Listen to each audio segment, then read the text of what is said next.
Bismillahirrahmanirrahim. Dear viewers, Assalamu alaikum. I am your host Faisal Raza Khan and you are watching Foresight. Viewers, after a very long time, there is a sigh of relief that at least economy is on a stability path. Pakistan IT exports after a long time surging. Only in December last year, 17% rise in the exports, and that is accumulatively more than $300 million.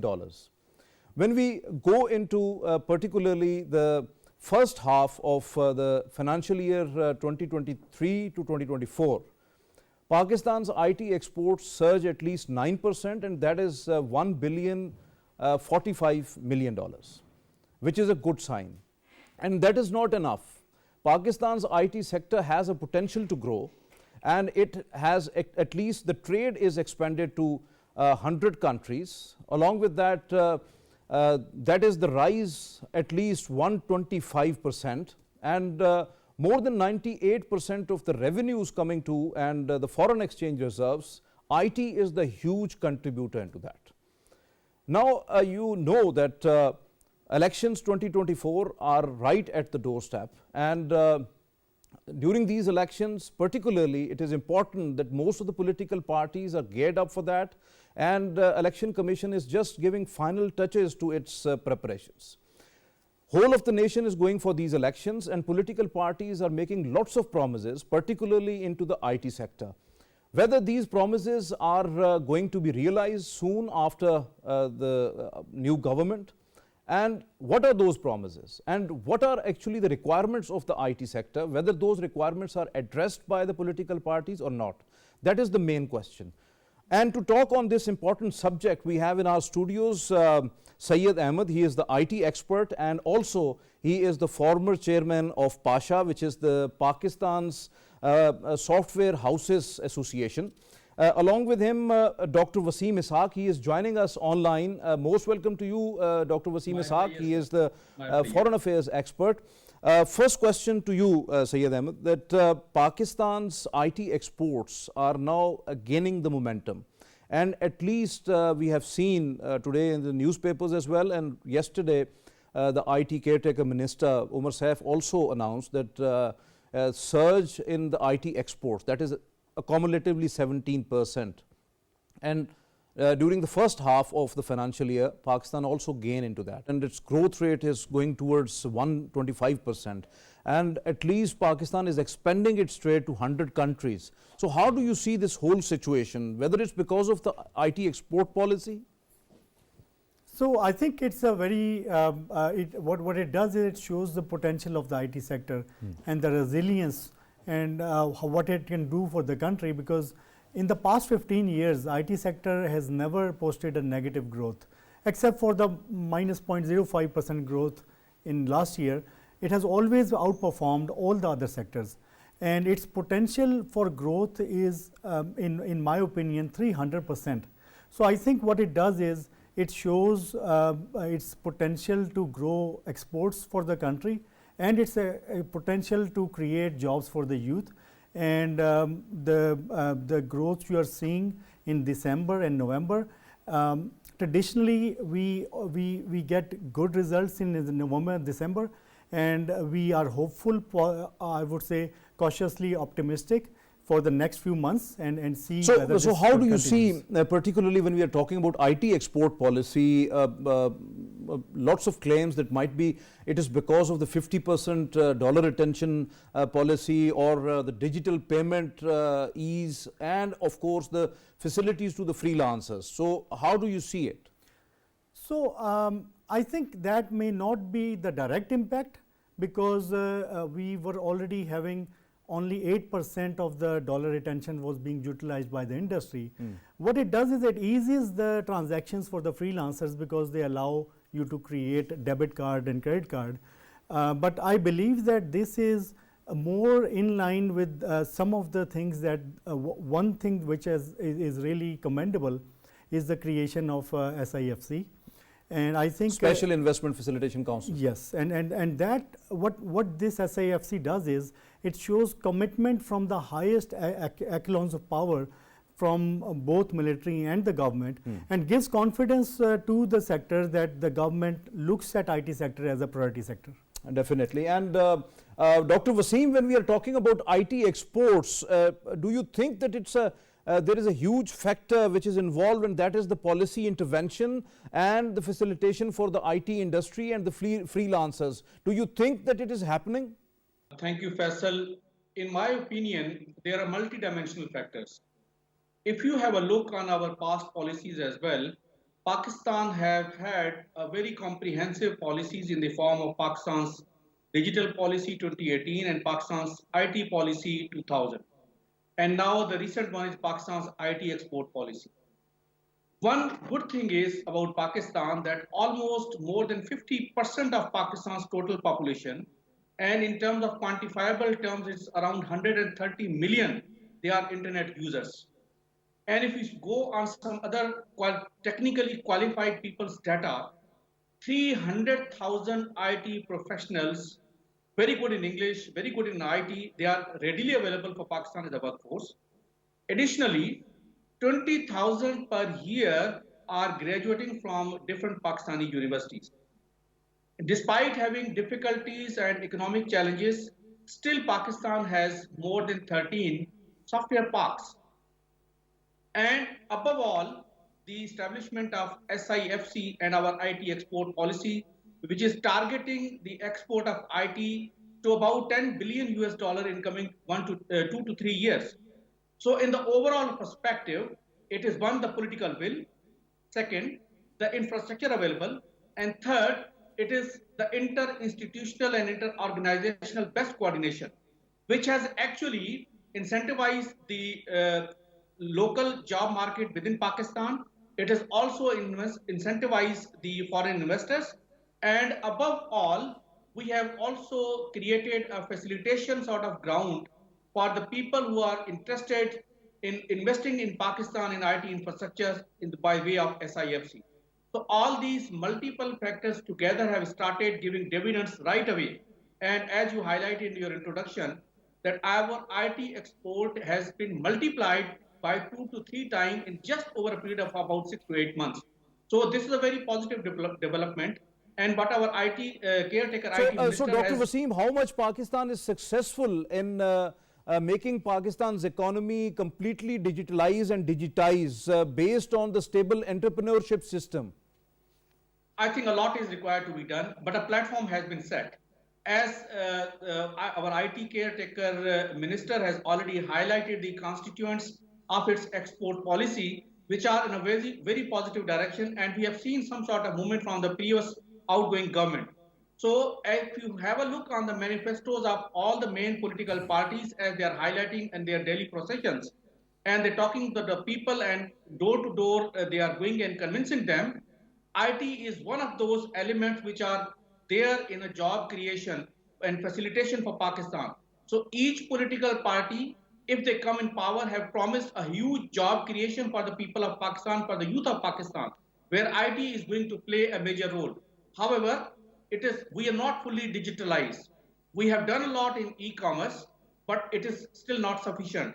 If I can give you an example of China, where Alipay and WeChat Pay and even Amazon Pay in some other countries are basic platforms to do other than the financial transactions, they are involved in a lot of facilitation in e-governance. So we have done at the provincial level, a lot has been done, but I'm sure we need to still do a lot in this direction to fully optimize the potentials of this e-commerce. Dr. Wasim, your point well taken. When we are talking about Pakistan's IT exports, there is a very ambitious target to achieve within 3 years, that is $10 billion of IT export. How much it is realistic?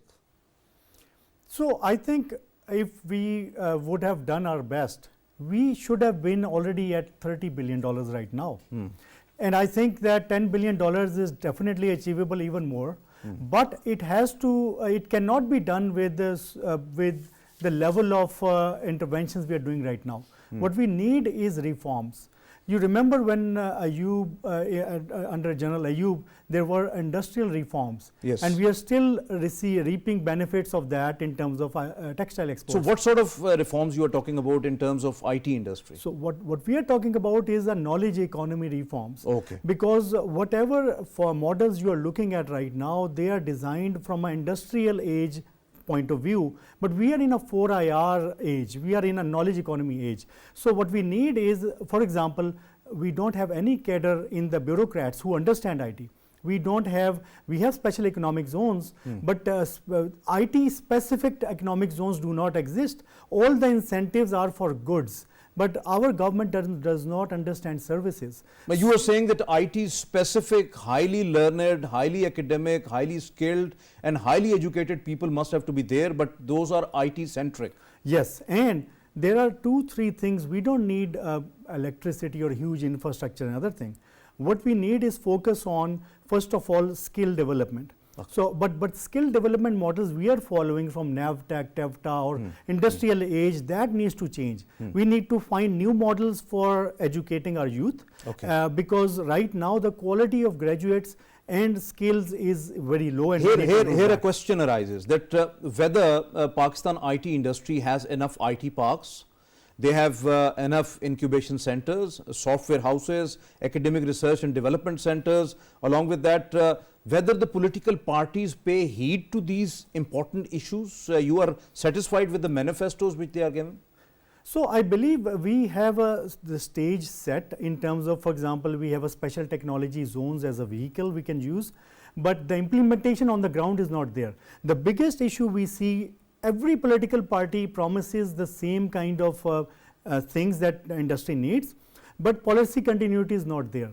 Once our policy is implemented, for example, PMLN government in 2016 announced tax exemption until 2025, but it was taken back in the last government. So we need policy continuity to be there, and I think the IT sector is very strong. We have thousands of companies, but what they are lacking is their trust on the government to provide them an enabling environment and policy continuity that they need.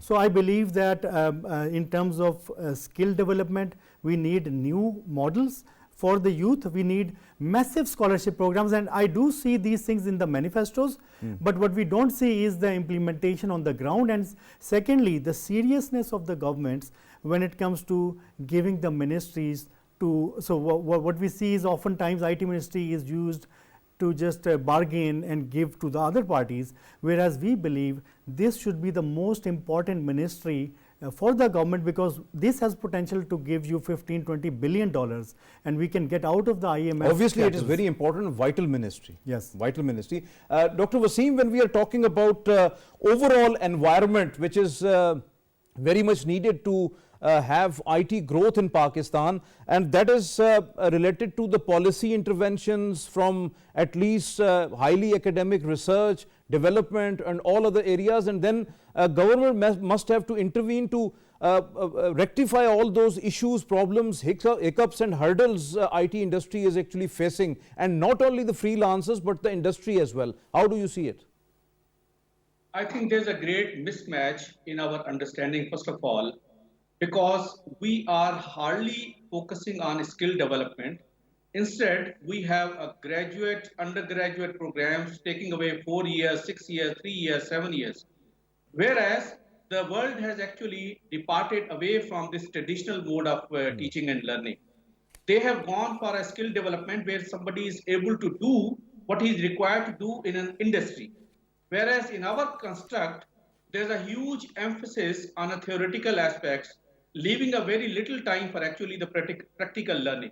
So in that way, we actually, instead of skill development in short semester courses or short-term courses of maximum about 6 months or 9 months, we spend 4 to 5 years.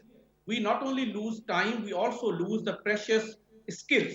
So this aspect need to be, I would say, reconfigured as per the latest demand of the market as well as the latest demand of the environment, how the world is moving.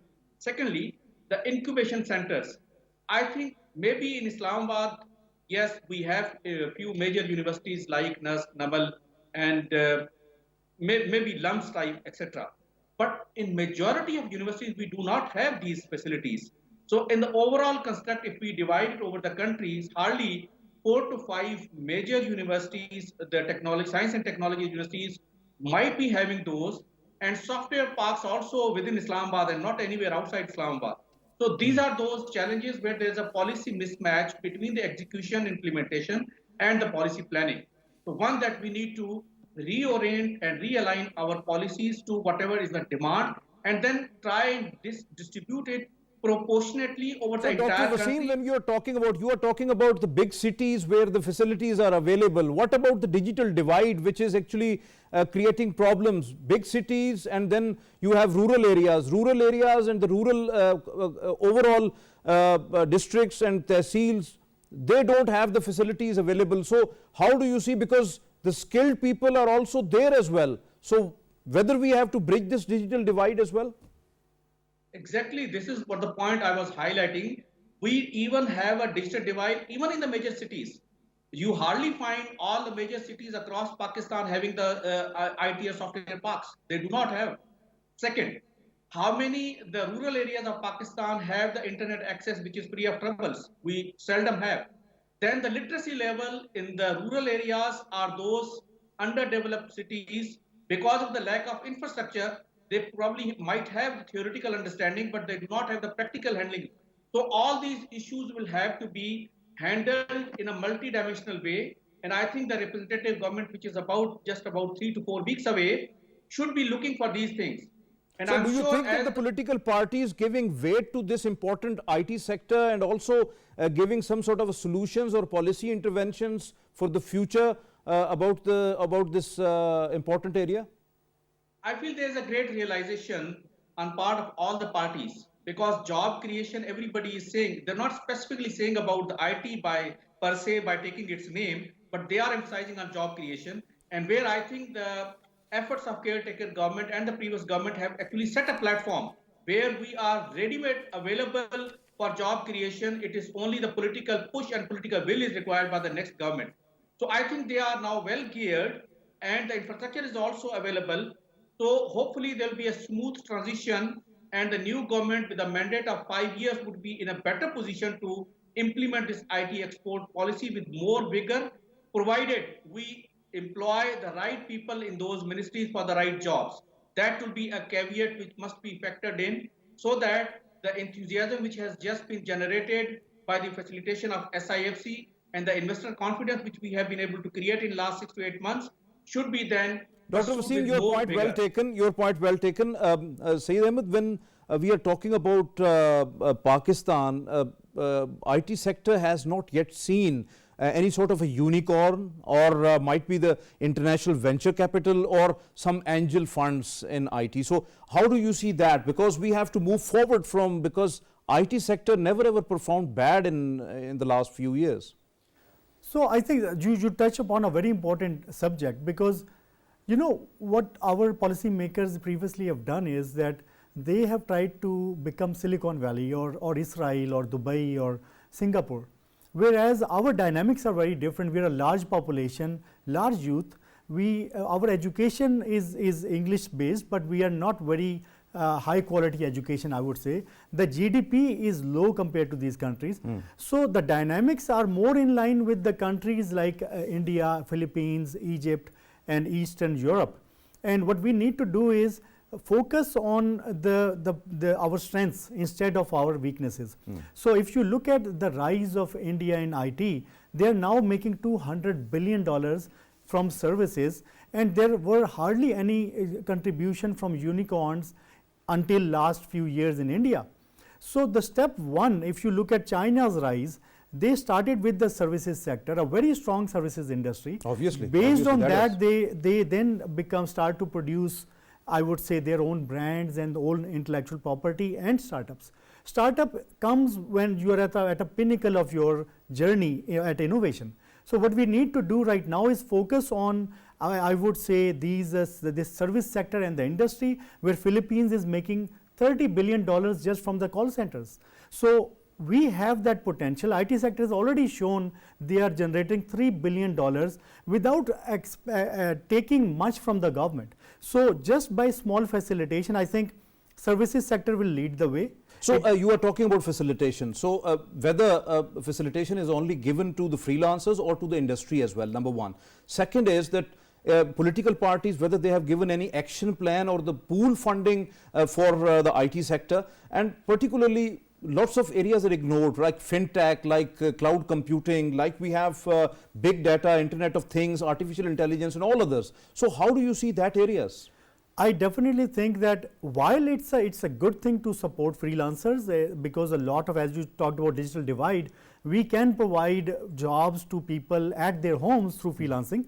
But I believe that our policies are just focused on the startups and freelancing.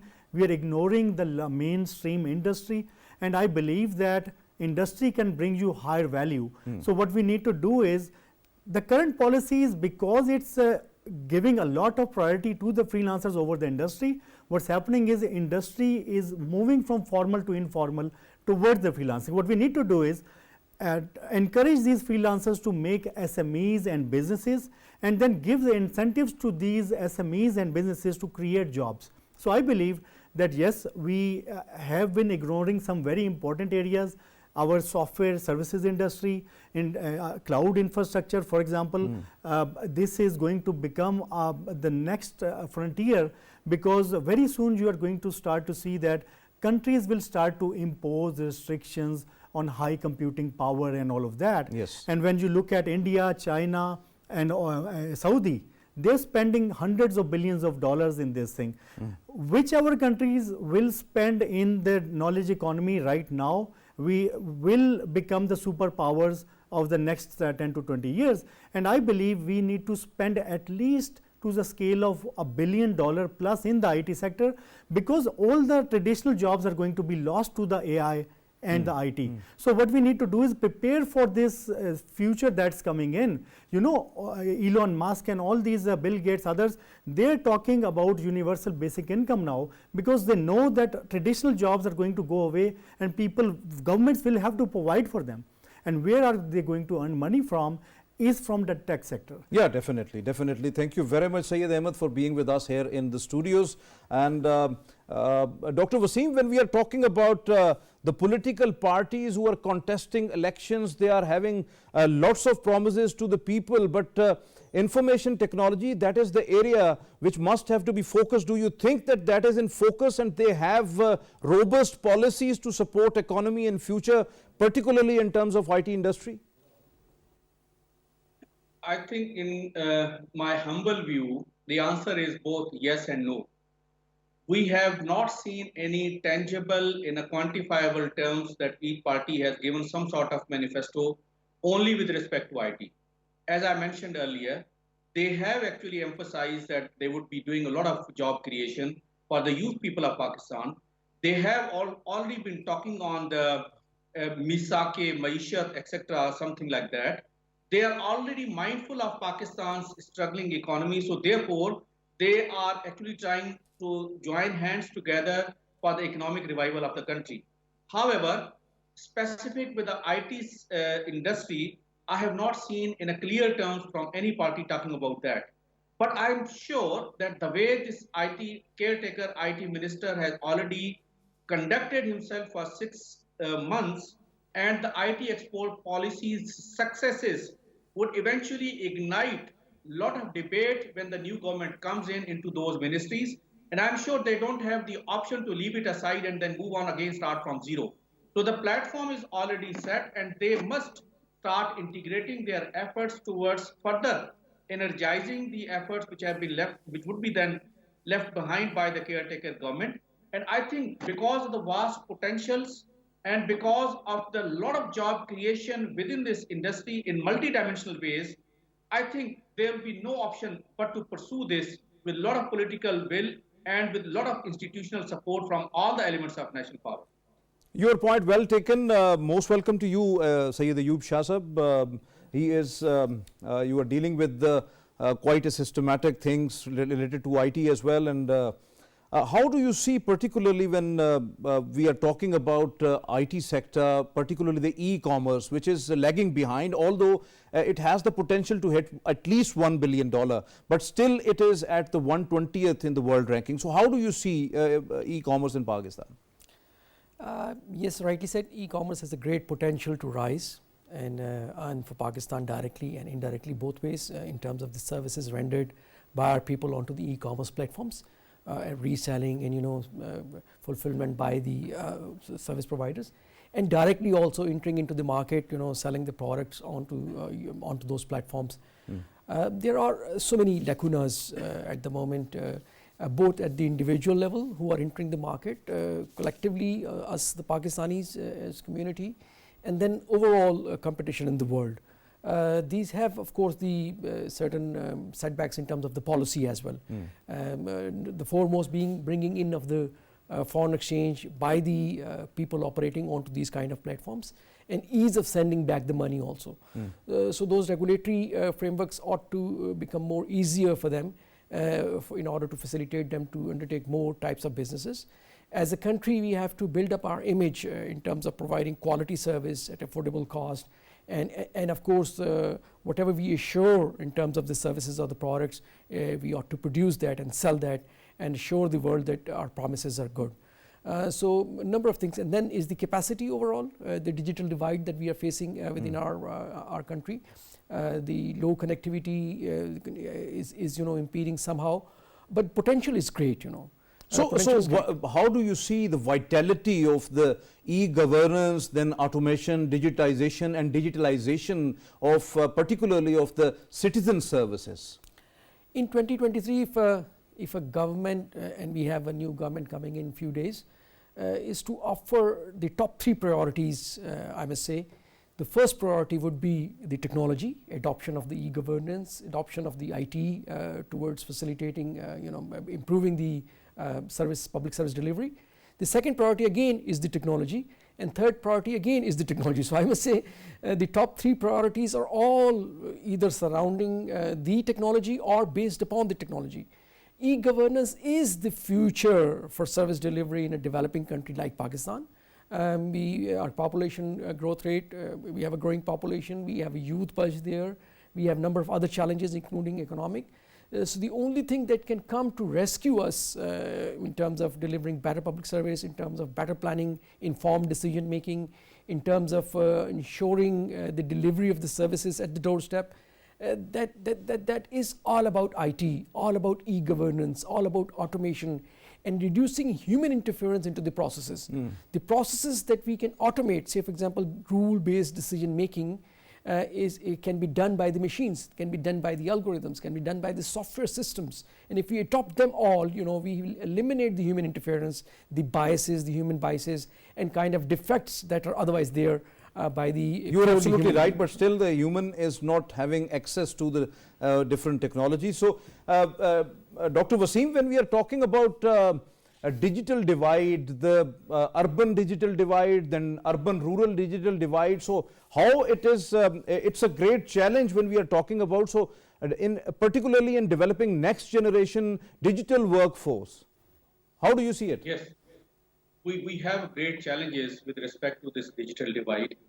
And I think if you can see the history of Pakistan, especially in last about 15 years, we have been struggling on account of terrorism, then electricity load shedding, energy crisis, and then rising energy costs is the latest challenge. So on all these accounts, we have been able to just doing troubleshooting from one end to the other end. As a result, one, that infrastructure development in the digital technology has been almost a relegated part. Then that skill development in the relevant digital type of required field has always been a challenge. So therefore, even today, despite that we have about 130 million internet users, but their divide from the urban centers like Islamabad and Lahore and Karachi to, as we keep moving towards the rural areas, the internet connectivity would be and internet speed would be a big challenge that we faced during the COVID times when we all try to transit to the online mode of working and online mode of teaching. So that issues have not been resolved even till now. I think there are many challenges which have to be addressed. But for the new government, the best part is that policies are in place, the platform is in place, and the zeal and enthusiasm is already there. So everything has been started. They just have to sit down and monitor and move it forward from wherever the caretaker government would leave. So in that context, I'm sure there's a silver lining that our IT export, which is today $3 billion, can very conveniently move to about $10 billion in next about 2 years. Therefore, we need to just capitalize on whatever has been done rather than reinitiating a process from zero. That is the biggest challenge, that our inconsistency in our policies has been a biggest hurdle for us. We have realized, and I think the new government should be mindful of this. Dr. Wasim, your point well taken. Ayub Shah Sahab, when the elections are on and political parties are just surfacing their manifestos as well and having the political campaigns, do you think and satisfied that for a high-tech Pakistan we need fiber optics, we need broadband connections, the internet connectivity, mobile networks and all others to enable our whole of the population to participate in the economic uplift of the country, particularly the IT sector. So how do you see this aspect in a political paradigm? Yes, as I said, the political will is the foremost factor in determining how we make the Pakistan's digital capacity rise and make the population access these digital platforms or the opportunities world over more easily, more consistently and more assuredly. The political will is important, and I think the political will be there, and we are seeing a positive upsurge of the technology adoption in Pakistan, of the digital literacy rising in Pakistan, and the total digital capacity of the nation becoming more and more in the days to come. Both the political will as well as contribution by the people, the populace is important. The citizenry always have a role in tandem with, I must say, the core state functionaries. And it's a pull and push phenomena. The certain demands are to be served by the political parties. So as we see the demand for the better connectivity, of course the optical fiber connectivity across the Pakistan, and reaching down to the areas which are like backward, like some of the southern part of the Pakistan is becoming important. So do you think that the small loans and particularly from the local investors is inevitable to for startups, for entrepreneurship to have at least small software houses to enter global market? Yes, it's very important. The capital or the venture capital at the local level is required to be formed. It is forming up also in some form. And these software houses are also coming up, but they're not that structured and are required to be made more structured. And these are the ecosystems, together they form an ecosystem of the business. They form an ecosystem for supporting the entrepreneurial activities in that area locally, and then bringing up the economy as a whole for the local people, including the employment, including the earning and including the development that comes to that area. So this is one of the most fundamental. We have to make the use of the advantage of IT as an enabler. And this is a kind of a technology that can go down to the masses, to the remotest areas, rather than pulling them up. The need is to, foster a system whereby we can raise venture capitals, where we can raise the funding for the local businesses, and where we can make the local businesses act, being local, act internationally. So do you think that IT industry is getting primarily the policy intervention along with the legislative support and the political parties backing to go on with their robust thinking? Yes, the political parties are somehow aware of the need for the IT to come in Pakistan. There's a common will in the citizenry also, and there's a common will across the board in Pakistan that we have to invest in IT, and the upbringing is happening in Pakistan somehow. It's projecting also at the international level because we have a growing IT export rate. But then as compared to the other states in the region, yes, we are far behind and we need to do more, and this will has to be sustained for a couple of years, whereby we can put in use of all the resources, the potential which is immense, which is untapped, and which has the potential to earn, I must say, to the tune of $150 billion per year exports for the Pakistan. So this all has to be put into a concerted effort, and that concerted effort is realized and will be coming. So hopefully Pakistan is going to rise high by in terms of using IT across the public sector, across the private sector, and in terms of the exports, and a huge benefit. And I must say that if the international community has to look at the most opportunistic place to go and invest, I think it is Pakistan for them now. This is the time for the international community to look at the Pakistan, come here and invest in the IT and in the digital infrastructure, and earn for themselves also. So rising Pakistan, I must say, or the more modern Pakistan in terms of the IT is the future that the world should look at. Your point well taken, Ayub Shah Sahab. Dr. Waseem, when we are talking about importance of information technology sector, whether the political parties has given something to improve academic standards, infrastructure and investment climate in Pakistan so that we can achieve the goal of digital Pakistan?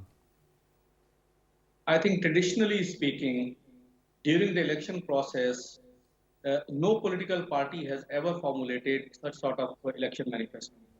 And we are just witnessing almost a repetition of the past experiences, as no political party has clearly spelled out on the IT sector or what they want to and how they want to develop the IT sector. This is unfortunate. But having said that, as I said earlier also, I'm very optimistic. They should be mindful of this. And as we have seen the successes of caretaker government at the federal level as well as the provincial level, a lot has been done in the province of Punjab on the e-governance and e-commerce and e-agriculture and e-health. And we also seen the same thing replicated in province of Sindh and partly in KPK. So those things, certainly the ministries are there, and there are certain fixed staff for the ministries, which I'm sure they should be mindful of all these things. So therefore, that should act as a platform for the parties when they would be actually joining their offices in just a matter of about 3 to 4 weeks. As of now, during their election process, they have not announced anything as such in clear terms. But on the hindsight, they would be talking of economic revival, they will be talking of employment generation. I'm sure these are those sectors through which they would be able to achieve those goals. So whether they spell it out now or they want to consider it later on, the IT is actually indispensable for Pakistan's economy. So therefore, it will have a significant attention from the incoming government. Similarly, the state institutions and the SIFC's facilitation have created an enabling environment whereby they have to just come and start operationalizing this with more vigor and with more enthusiasm. And hopefully, in about 6 months to 1 year time of the initial first year of installation, the results and fruits would start becoming, and that would actually then create those tangible, quantifiable data for the next government to actually prove that they have achieved the election manifesto of job creation, youth employment. Dr. Waseem, well elaborated. Dr. Waseem, Ayub Shah Sahab, when we are talking about the IT sector and the e-commerce, we have noted that Asian Development Bank has just issued some statistics about the e-commerce and particularly the cash on delivery, that 95% of the people are actually preferring cash on delivery rather than have the digital payments. So whether this type of criteria suggests us that it is the lack of transparency, lack of accountability, or the mistrust is there, or why people are not opting digital payments? There are a number of reasons for people not opting to pay digitally and in advance, First being a lack of escrow system. Escrow system is an intermediary between the buyer and the seller platform, whereby it ensures that the payment is obtained from the buyer, the item being sold is released and received by the buyer, and unless the buyer shows a satisfaction on receipt of the product or whatever it bought, it releases the money to the seller side. So there is no escrow system at the moment in place, unless for the bigger platform. There are platforms operating in Pakistan which have a good escrow system, which have of course return policy also. So there is of course a major issue related to the kind of a trust. But then in parallel there is an issue of the literacy and general tendency of the society of using cash more than the digital form of the payment, plastic payment or online transactions. We have a rising trend of online transactions, both the use of credit and debit card, as well as use of the online platforms of the banks and other financial institution portals, which the people are now using growingly, and it will improve with the passage of time. The surge is tremendous, and it's comparable to the world. So along with the software exports and the IT exports, trade and all that, do you not think that production of hardware components must have to be in Pakistan, so that we can, if we want to be digitally empowered and we want to grow, we want to excel, so do you think so that this area must have to be taken care of, and political parties must have to give something in clear terms? Yes, this is one of the most important area in the face of rising cost of the hardware that we have to procure, and the replacement of the hardware after the completion of the life cycle. So if we produce the hardware inland, it will be much lesser cost, it will be technically more feasible, but on the other side the challenges are bigger in adopting this kind of a policy. The foremost being the economy of scales. If you're producing few hundred servers against few thousand servers against thousands of servers, the cost automatically goes down. And the biggest player in the world, which is HP and others, Dell, they are producing at a much lower cost in competitive terms. Their supports are also heavy. So it involves transfer of technology, it involves attaining that kind of the skill by the people who are to work in those industry. The investment is needed, and above all the kind of scale of economies that has to be achieved by exporting and using or selling inside the economy, and then outside to the other economies the kind of products that we will be producing. This is an important area, and this needs detailed planning, a complete strategy of how we can embark upon hardware manufacturing area and endeavor into as a country. And it needs, of course, the political attention, political level policy making, and support initially in terms of financing, in terms of obviously lots of support is needed. Thank you very much, Ayub Shah Sahab, for your presence here in studios. Thank you very much for that, and thank you very much to Dr. Wasim Ishaq for being with us online. My pleasure. Viewers, as you have listened to our panelists, and we have over the years progressed a lot into the information technology. That's why our exports are enhancing day by day. But it is important that the political parties in their manifestos must have to give policy interventions, clear-cut action plans, so that this IT sector must have to grow, not only the freelancers but the industry as well. And also we have to produce some hardwares inside the country so that we can export that, and not only export enhances but also earn lots of precious foreign exchange reserves, so that Pakistan must grow economically, and that stability needs economic growth, and economic growth needs the political stability in the country. And that is why the election 2024 is very important, which is right at the doorstep, and political parties are geared up for that, but they have to sensitize people as well for the Pakistan's economy's very important sector, and that is the information technology sector industry. So this is all from today's Foresight. It's time to sign off. Allah Hafiz.